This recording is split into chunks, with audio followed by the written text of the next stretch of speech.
World cancer survival day पर मैं सभी को हार्दिक बधाई देता हूँ। आज के युग के अंदर जिस तरीके से कैंसर के पेशेंट बढ़ रहे हैं, ये एक बड़ी चिंता का विषय है। आज जिस तरीके से खान पान हो गया है, जिस तरीके से प्रोडक्शन ज़्यादा ले रहे हैं, जिस तरीके से सब्जी और वेजिटेबल्स हैं उसमें इंजेक्शन लगाए जा रहे हैं, केमिकल से उनको तैयार किया जा रहा है, उनकी राइपनिंग है वो केमिकल से है। तो कहीं न कहीं कैंसर से अकेला जो एक जेनेटिक म्यूटेशन ला रहा है, उसके साथ साथ अपना खान पान भी इसके लिए काफ़ी जिम्मेदार है। इस मौके पर मैं सबको कहना चाहता हूँ कि जिस तरीके से अपन लोगों ने पॉपुलेशन बढ़ी है, उसको अपने को फीड करने के लिए फूड ग्रेन की ज़रूरत पड़ी, वेजिटेबल्स की है, तो अब वक्त आ गया है कि अपने को क्वालिटी, अगर अपन एक ऑर्गेनिक फूड की तरफ जाएंगे तो ये कैंसर के पेशेंट्स की संख्या बढ़ेगी और आम आदमी की जो आयु है वो बढ़ेगी। कैंसर के जो प्रिवेंशन के बाकी सारे उपाय हमारी टीम ने आपको बताए हैं।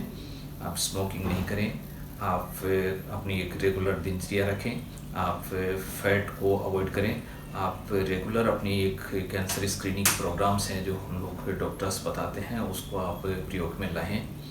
वैक्सीन जो एक कुछ कैंसर्स हैं जिनके लिए वैक्सीन बड़ी कारगर साबित हुई है, जैसे सर्वाइकल कैंसर फीमेल्स के अंदर, मैं यहाँ मैसेज करना चाहता हूँ कि सर्वाइकल कैंसर का इलाज होता है, लेकिन उसका बचाव इससे ज़्यादा इम्पोर्टेंट है।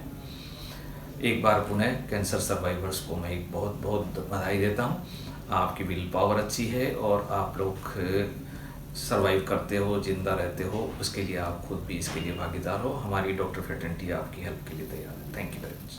नमस्कार, मैं dietitian Ruchi Sharma Eternal hospital से। आज 5 June world environment day and world cancer survivor day पे आप सभी को कॉन्ग्रेचुलेट करना चाहती हूँ। आज हम एक ब्रीफ इंफॉर्मेशन आपके साथ शेयर करना चाहते हैं जो कि कैंसर रिलेटेड है, जिसमें हम प्रिवेंशन और क्या हमें क्योर रखना चाहिए कैंसर पेशेंट्स के रिलेटेड।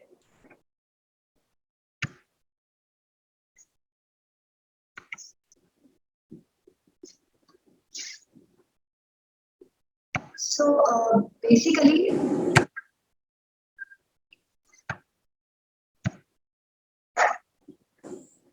जितने भी कैंसर सर्वाइवर्स हैं उनको तो मैं सबसे पहले कॉन्ग्रेचुलेट करना ही चाहूंगी। इसके साथ में एक प्रॉपर डाइट प्लान या फिर प्रॉपर जो हमारा लाइफस्टाइल चेंज है वो बहुत इम्पोर्टेंट है।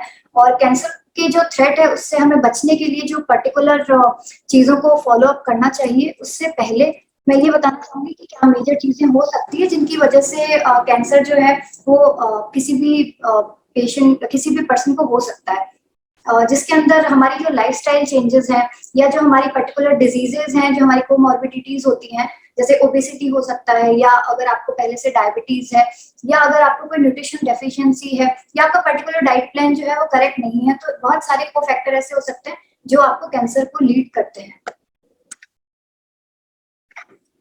कैंसर पेशेंट्स या नॉर्मल जो लाइफस्टाइल है हमारी, उसमें जितने भी पेशेंट्स होते हैं या जो भी पर्सन है, उन सभी को 6 फूड ग्रुप्स या 6 जो कलर के फूड्स होते हैं उनको डाइट प्लान में ऐड करना डेली रूटीन में बहुत ही रिक्वायर्ड है। जिसमें सबसे पहला जो कलर है उसमें ऑरेंज एंड येलो कलर के जो फ्रूट्स हैं वो हमें डेली रूटीन पे ऐड करने चाहिए, जिसमें मेजर उनके जो बेनिफिट्स रहते हैं ऑरेंज एंड येलो कलर के फ्रूट्स के, वो ये है कि वो आपको कैंसर के रिस्क से कैंसर के रिस्क को रिड्यूस करते हैं एंड इम्यून सिस्टम जो है आपका उसको स्ट्रॉन्ग करते हैं। जिसमें बेसिकली जो कैरेट्स हैं या जो ऑरेंजेस हैं या मैंगो है, पीचेस है, एप्रिकॉट्स वगैरह हैं, वो सारी चीजें आप अपनी डाइट में इंक्लूड कर सकते हैं। जो सेकंड कलर फ्रूट है वो है रेड। रेड कलर के जितने भी फ्रूट एंड फूड्स वगैरह रहते हैं वो बेसिकली आपके हार्ट हेल्थ के लिए और कैंसर रिस्क को लोअर करने के लिए बहुत इंपॉर्टेंट होते हैं। जिसमें जो भी और हमारे वाटरमेलन हो गया, या जो बीट रूट्स हैं, बेल पेपर्स वगैरह हैं, क्रैनबेरीज वगैरह हैं, ये सारी चीजें हमारे डाइट में विटामिन वगैरह को इंक्रीज करती हैं, जो कि हमारे हार्ट हेल्थ को इम्प्रूव करता है। थर्ड कलर ग्रीन कलर है, जिसमें जितनी भी हमारी ग्रीन लीफी वेजिटेबल्स हैं या जो हमारे फ्रूट्स वगैरह हैं, ऐसे जो ग्रीन कलर के रहते हैं, वो हम सारे डाइट में इंक्लूड अगर करते हैं तो हमारी जो विजन हेल्थ है वो इम्प्रूव होती है, जो कि बीटा कैरोटीन से रिलेटेड है। एंड क्योंकि इन सारी वेजिटेबल्स में पोटेशियम रिच रहते हैं, तो ये हमारे ब्लड प्रेशर को भी कम करते हैं, जिसके अंदर सारे ग्रीन लीफी वेजिटेबल्स भी आती है, प्लस कुकुम्बर, कीवी, फ्रूट्स वगैरह सारी चीजें आती है। इन सारे फ्रूट्स को आप डिफरेंट डिफरेंट टाइप के प्रिपरेशंस के साथ में अपने डाइट में ऐड कर सकते हैं, जिसमें हम जूसेस ऐड कर सकते हैं, या फिर जो हम नॉर्मल वेज बनाते हैं उसमें हम इंक्लूड कर सकते हैं इनको। हम सूप्स की फॉर्म में इंक्लूड कर सकते हैं, प्यूरीज की फॉर्म में इंक्लूड कर सकते हैं, या फिर हम स्मूदीज या ऐसी कोई चीज बना के इंक्लूड कर सकते हैं। इसके अलावा ब्लू एंड पर्पल कलर की जो फ्रूट्स हैं, जिनका बेनिफिट जो है वो बेसिकली हमारी मेमोरी फंक्शन को इंक्रीज करना, या हमारे एलडीएल कोलेस्ट्रॉल को कम करना, जो कि बैड कोलेस्ट्रॉल होता है, और हमारे एजिंग वगैरह को कम करने के लिए इम्पोर्टेंट होता है, प्लस कैंसर के रिस्क को तो कम करते ही हैं, जिसमें बैंगन जैसी सब्जी हो सकती है, या फिर हमारी ब्लैकबेरीज वगैरह हैं, रेजिन्स है, या फिग्स वगैरह, ये ड्राई या फिर फ्रेश फॉर्म हम दोनों में कंज्यूम कर सकते हैं।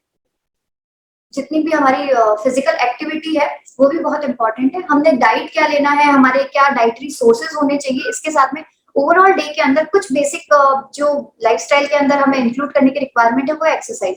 एक्सरसाइज पर्टिकुलर किसी भी टाइप की हो सकती है, जरूरी नहीं है कि हमें डेली बेसिस पे जिम ही करना है या हमें योगा ही करना है। हम नॉर्मल वॉक वगैरह भी डेली रूटीन में ऐड कर सकते हैं, साइकिलिंग ऐड कर सकते हैं। बहुत सारी ऐसी एक्टिविटीज हैं जैसे स्टेयर्स वगैरह यूज करना, या वो सारी चीजें हम इंक्लूड कर सकते हैं, जिसकी वजह से आपकी लाइफस्टाइल जो है वो बैलेंस हो सकती है। इनके अलावा ये सारी चीजें जो डाइट के रिगार्डिंग हमने आपको एक्सप्लेन किया, या जो एक्टिविटीज वगैरह आपको करनी चाहिए डेली रूटीन पे, उसके अलावा एक पर्टिकुलर इंडिविजुअल के लिए क्या हेल्थ के, उसकी पर्टिकुलर हेल्थ के अकॉर्डिंग क्या चीजें अच्छी हो सकती है और क्या चीजें उसको अवॉइड करनी चाहिए, वो इंडिविजुअल डाइट प्लान के अकॉर्डिंग रहता है। हम किसी भी पर्टिकुलर एक सिंगल फूड या फूड ग्रुप की तरफ, या किसी भी पर्टिकुलर एक डाइट प्लान की तरफ जाके ये नहीं कह सकते कि दिस इज द वन, कि जिसको आप चूज करेंगे एंड आपका लाइफस्टाइल जो है वो बेटर हो जाएगा और आपकी हेल्थ जो है वो इम्प्रूव हो जाएगी। तो उसके लिए बेसिकली आपको एक क्वालिफाइड डाइटिशियन से कांटेक्ट करना चाहिए, and our team is here to help you out. जो या कलर के अकॉर्डिंग जो हमने बताया कि कैसे कैसे कलर के फ्रूट आप हमारी एक प्लेट के अंदर इंक्लूड कर सकते हैं, इसके अलावा वो फूड ग्रुप के सोर्सेज क्या है वो भी इम्पोर्टेंट है। अगर हम ऑर्गेनिक सोर्स को यूज करते हुए हमारी डाइट में फूड इंक्लूड कर रहे हैं तो वो ज्यादा बेनिफिशियल है rather than non organic foods के, क्योंकि बेसिकली ऑर्गेनिक फूड जो है वो विदाउट केमिकल्स वगैरह, विदाउट प्रिजर्वेटिव्स वगैरह को यूज करके और फिर ग्रो किए जाते हैं। तो इसके कुछ हेल्थ बेनिफिट्स भी रहते हैं, जैसे कि जो ऑर्गेनिक फूड ग्रुप्स रहते हैं वो सारी चीजें हमारे जो जितने भी ऑर्गन्स हैं, चाहे वो किडनी है, लिवर है या हार्ट है, उन सभी की हेल्थ के लिए और हमारे को कैंसर से प्रिवेंट करने के लिए इम्पोर्टेंट रहते हैं। ऑर्गेनिक और नॉन ऑर्गेनिक फूड ग्रुप्स जो हैं, इनको हमने दो फूड ग्रुप में डिवाइड करके, और हम ये देख सकते हैं कि कैसे कौन सा फूड ग्रुप जो है वो हमारे लिए ज्यादा इंपॉर्टेंट है। तो बेसिक जो डिफरेंस होता है उसमें ऑर्गेनिक फूड ग्रुप्स जो है वो नेचुरल फर्टिलाइजर्स के साथ में ग्रो किए जाते हैं, जबकि जो नॉन ऑर्गेनिक फूड ग्रुप्स हैं वो सारे केमिकल फर्टिलाइजर्स वगैरह को यूज करके और ग्रो किए जाते हैं। एंड ऑर्गेनिक फूड ग्रुप जो है वो हमारी जितनी भी डिजीजेज वगैरह हैं या हमारी जो नॉर्मल हेल्दी लाइफस्टाइल है उसको प्रमोट करने में यूजफुल रहते हैं, जबकि जो नॉन ऑर्गेनिक फूड ग्रुप्स हैं उसमें इतने ज्यादा केमिकल्स और सारी चीजें इंक्लूडेड रहती है जो कि बॉडी में बर्डन को इंक्रीज करती है, प्लस हमारे जो फ्री रेडिकल्स वगैरह हैं उनको भी इंक्रीज करती है। जबकि अगर आप ऑर्गेनिक फूड ग्रुप्स इंक्लूड करते हैं तो उसमें डिटॉक्स वाटर या डिटॉक्स ऐसे बहुत सारे डिटॉक्सीफाइंग एजेंट्स वगैरह रहते हैं, जो आप अगर डाइटरी प्लान में अपने यूज करते हैं तो उससे आपको बेनिफिट हो सकता है और फ्री रेडिकल जो है वो रिमूव हो सकते हैं बॉडी से। थर्ड की जो एनवायरनमेंट से रिलेटेड हो सकता है वो ये कि ऑर्गेनिक फूड ग्रुप जो रहते हैं वो सारे आपकी पोल्यूशन के लिए, पोल्यूशन को कम करने के लिए इम्पोर्टेंट होते हैं। जैसे कि जितने भी जो भी हम सॉइल के अंदर जो भी चीजें उगाते हैं वो बेसिकली अगर हमने बहुत ज्यादा प्रिजर्वेटिव और ऐसी चीजें यूज की है तो सॉइल जो है वो खराब होना शुरू हो जाती है, वो उसकी फर्टिलिटी जो है वो कम हो जाती है। तो विद द टाइम भी हम ये मान सकते हैं कि कुछ साल बाद उस पर्टिकुलर सॉइल पे हम सेम चीज नहीं उगा सकते। तो उसके लिए ये इंपॉर्टेंट है कि अगर हम चेंज करते हुए डिफरेंट डिफरेंट टाइप की चीजें सेम सॉइल पे अगर उगाने की कोशिश करें तो वो ज्यादा बेटर रहेगा।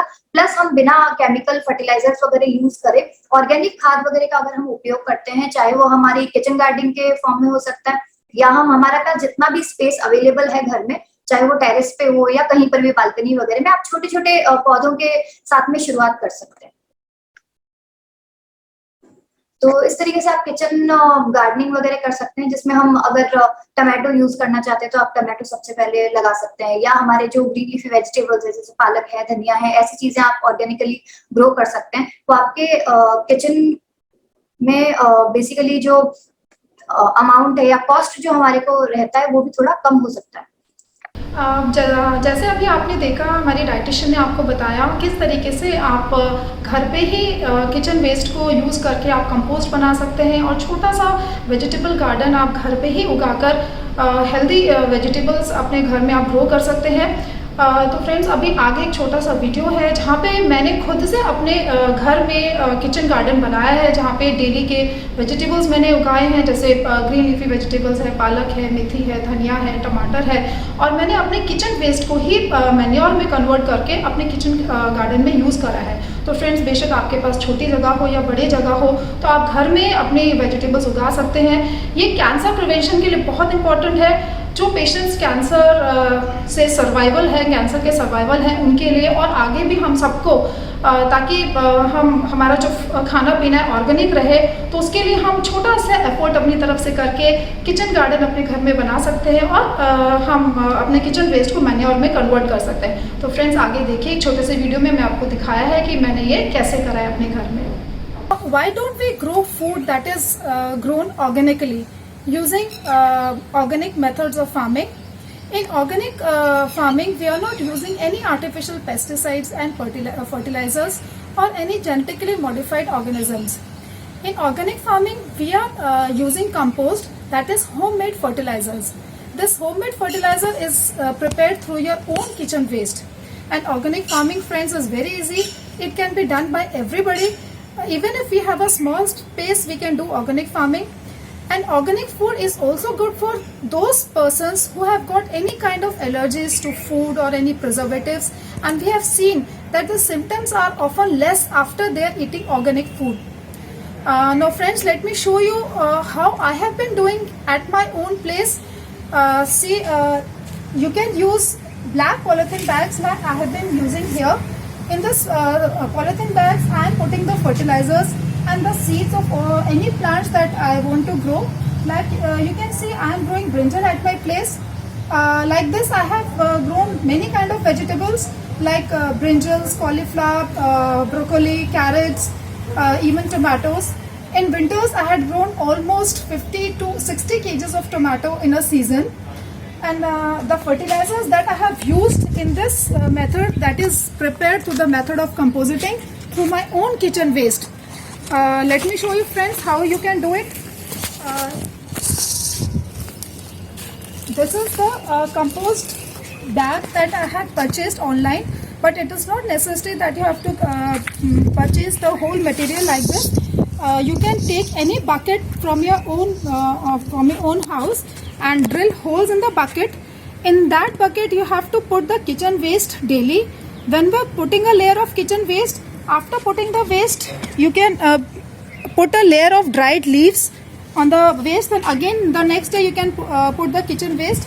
This process has to be continued for a period of 2 months. In 2 months, your waste or your food waste is converted into fertilizer and it is ready to use.